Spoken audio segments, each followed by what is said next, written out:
Greetings, my friends. Welcome back. Great to have you. It's El Rushbo, your guiding light. Times of trouble, times of confusion, times of murkiness, and even the good times as well. One more audio soundbite just to show you the theme carries throughout the media. This is local Los Angeles television news, KNBC Eyeball News at 5. Correspondent Conan Nolan reporting about Trump and his call to temporarily stop admitting Muslims to the country. You hear a bunch of other people in a report, but Conan Nolan is the Eyeball News reporter here for KNBC Los Angeles. Doubling down, Trump today indicted the Muslim population already here. The Muslim community is not reporting what's going on. This from the California Council on American Islamic Relations. Donald Trump is just trying to outdo his previous statements. It looks like he's enjoying himself. To that degree, CARE and conservative talk show host Rush Limbaugh may be in agreement. On his program, Limbaugh today said the most recent dust-up over Trump's comments is, quote, glaring example of how he is playing the media like a Stradivarius. Okay, so you see the point of that bite is that, even Limbaugh and CARE are saying the same thing. So they're trying to put me right in the middle of this. You know why? Because they think that will discredit Trump. Their opinion of me is that my reputation's mud. They've destroyed me. They think they have convinced everybody, including people that listen to me, that I'm a reprobate. And they're very confident they've convinced people that don't listen to me that I'm a worthless reprobate. So therefore, all they have to do is attach my name to Trump, and that will transfer into Trump also being a reprobate. That's what they think. That's why I say they're the ones sitting there with audiences of 150,000 versus our 12 million to 20 million here. And whatever their readership is in their magazines and newspapers, it's folly. It's humorous, but this is... They have to resort back to these comfort zones that they have to explain what is to them the inexplicable. Yesterday on this program, we had a couple sound bites of, Mark Halperin was one, and there was another one saying, well, before we really get a handle on what people are going to think about Trump, we got to wait for talk radio. We got to wait to hear what Limbaugh says before we're going to know for sure how the country is going to react to Trump. So Halperin on Bloomberg TV last night, his show, with all due respect, is talking with his co-host, John Heilemann. Listen to this. We asked our chief political meteorologist to take on the mentally fatiguing task of listening to a lot of talk radio. What he found is that the decibel level and the focus was a lot lower, a lot more mild than what it was elsewhere in the political and media world. Rush Limbaugh, they weren't super negative about Trump, to say the least. We all note all the time that the conservative media echo chamber is powerful, but we don't actually understand its power in any meaningful way. It seems to me that if this thing does not bring forth a defection of that part of the base echo chamber, nothing will.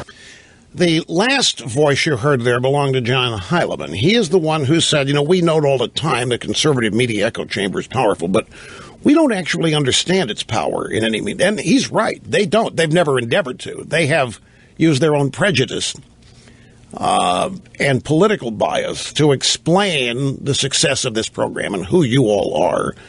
And rather than acknowledge any professionalism that might be a part of this program, and rather than acknowledge the achievements that have taken place here on this program, they instead assign it this oddball kook status that's way, way over there outside the mainstream of the country, which is what they think they are. They are the mainstream.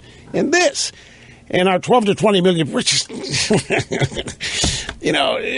oddballs. They're the normal, they're the commonsensical ones. With their audiences of 80,000, 150,000, or what have you. It's just, they assigned somebody to listen to this program all day yesterday. Not them. They couldn't, of course. No. They had to assign a staffer to do it. They could have just waited and read their website, but at least they listened to the program. And you know what? They were puzzled. They didn't hear any anger here. They didn't hear any super negative. They expected it. And since they didn't hear any anger, super negative, they go, wow, okay. And we're not going to get any help from Limbaugh taking Trump out. Uh-oh. We got a problem. See, they were hoping to tune into this program and find that I, too, was going to join everybody else over there. Why would I do that? I never do. Conventional wisdom, you never find me there. And not by design. I just don't think the way the conventional wisdom thinkers do. And I want to stress again, I talked about the political reality of this Trump statement with Muslims and so forth and entry to the country. Look at what he did. I mean, in a political sense, folks, this is undeniable. He owns a position. He's the only guy. He and Cruz. Cruz did not come out and condemn his position or condemn him. Everybody else, everybody is way over there, all saying the same thing, all actually exhibiting their lack of knowledge of the Constitution, their lack of knowledge of the law. But the point, they all sound the same. And guess what? They are all on the side of Obama.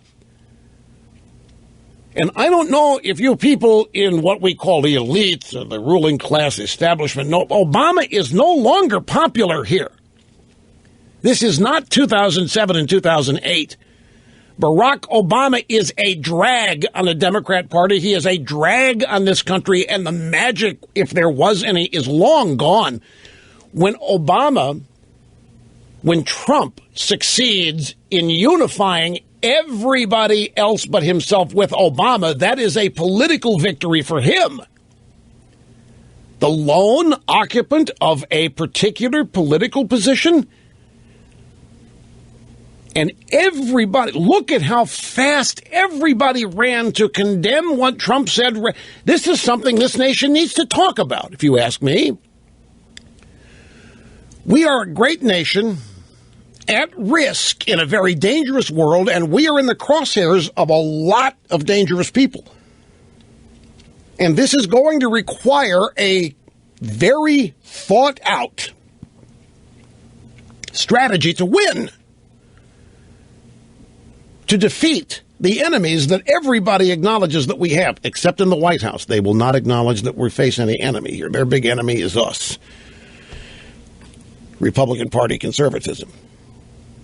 We need to be having a discussion, and yet everybody in the establishment, everybody, Democrats, Republicans, not interested in having the discussion, just immediately reacting as though Trump, oh my God, get him out of here, oh my God, get destroyed, panicking. What are they going to think of us?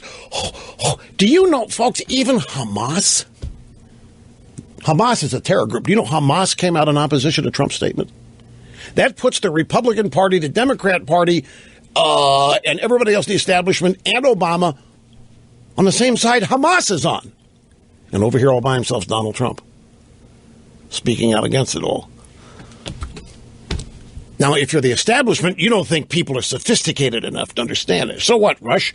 You may say that's a brilliant political move, but the average voter in this country doesn't understand anything of the sort. This is where you people in the establishment go off the rails more often than any other time, and that is underestimating what the people of this country know, what they think, and what they are willing to do to protect themselves and their communities, their towns and cities and their families. That's where the disconnect is so great. So they're a bunch of unsophisticated rubes. Meanwhile, everybody on that side is trying to tell everybody, oh, no, I'm not an unreasonable bigot. I'm not biased. I'm not prejudiced. I don't hate people of different religions. No, don't count me among them. It's a position not rooted in any substance whatsoever. It's a position rooted in, gosh, I don't want the media to hate me, or I don't want... It's childish and immature given the real threats that we face. So rather than take this subject up and try to defeat Trump on the substance of the idea, what defeats a bad idea? Better one. That's all anybody's got to do. Come up with better ideas than Trump's got. You can't just sit there and insult Trump's ideas and just act like, oh my God, that's so offending. Oh, geez, that's so beneath us. Oh my God, I can't believe anybody. You got to come up with a better idea. And so far, the opponents of Trump have not come up with better ideas. If you did, I give you an example. Many of you might think this is going to be mean and insensitive. I assure you it's not, because we're speaking here in the political sense, By the way, guest host of this program, Mark Stein, was on Greta last night. You hear what he said? This is great. Stein said, quote, "To most Americans, Donald Trump sounds a lot less nutty than John Kerry did when he said in Paris that Islam's not the problem, while they're still mopping blood up from the streets in Paris." Bingo. To most Americans, Donald Trump sounds a lot less nutty than John Kerry trying to explain that he has a rationale for Islam bombing and shooting up Charlie Hebdo.